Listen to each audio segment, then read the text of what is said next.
خب قطعه اصلی دیگه ای که توی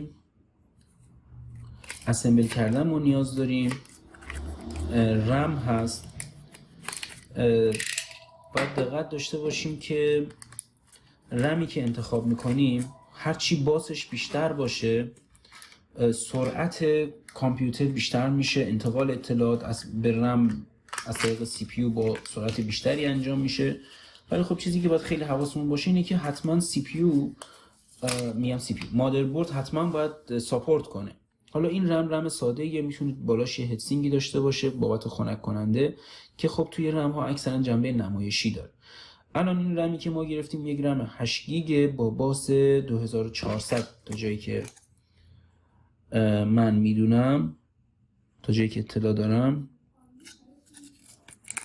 بله، رم 8 گیگ PCR4 با باس 2400. شما حتما توی مشخصات مادربرد باید ببینید که آیا مادربرد این رم رو ساپورت میکنه یا نه. اگه با این باس رو ساپورت نمیکنه باید سراغ یه رم دیگه بگردید.